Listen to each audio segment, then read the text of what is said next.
কখন কতটা বৃষ্টি হবে তার পূর্বাভাস জেনে কৃষকরা যাতে ব্যবস্থা নিতে পারে সেজন্য চুয়াডাঙ্গায় লাগানো হয়েছিল তথ্য বোর্ড।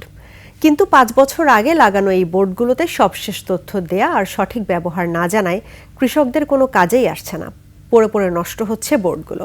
চুয়াডাঙ্গা প্রতিনিধি আতিয়ার রহমানের তথ্য, ছবিতে ডেস্ক রিপোর্ট। বিষয় কি এসব বিষয় এটা কোনে আছে এটা কোনদিন বলি না, মানে জিজ্ঞেস করিনি।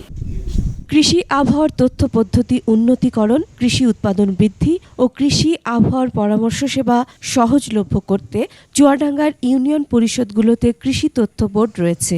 তবে সেগুলো আপডেট না করা ও আবহাওয়ার সঠিক তথ্য কৃষককে না দেয়ায় ফসল রক্ষায় কোনো ভূমিকা রাখতে পারছে না।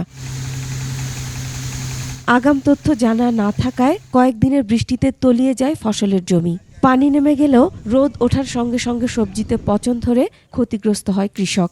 নভেম্বরের প্রথম সপ্তাহে টানা ৪ দিনের বৃষ্টিতে জেলার ৪,১০০ হেক্টরের ফসলের ক্ষতি হয়। আগাম যদি আমরা জানতে পারতাম যে ৪ দিন আগে বৃষ্টি হবে, তো আমাদের অনেকটা ক্ষতি থেকে আমরা বাঁচতে পারতাম, অর্থাৎ কৃষক বাঁচতে পারতো। প্রচুর কপি নষ্ট হয়েছে, কুমড়ো নষ্ট হয়েছে, ধান নষ্ট হয়েছে। যদি আজকে আমাদের কৃষিবিদ আছে, যারা আবহাওয়াবিদ আছে, তারা যদি আমাদেরকে আগাম সতর্কবাণী দিত, তাহলে আমাদের এই ক্ষতিটা কোনোদিনই হতো না। একমাত্র ওয়ালটন এসি দিচ্ছে ১ বছরের রিপ্লেসমেন্ট গ্যারান্টি। এছাড়া রেইন গজ মিটার আর সোলার প্যানেলগুলো অকেজো হয়ে পড়ে আছে। কোথাও কোথাও খুলে ফেলা হয়েছে এসব যন্ত্র, ফলে তথ্য না পেয়ে ক্ষতি হচ্ছে কৃষকের। গচ্চা যাচ্ছে সরকারি টাকা।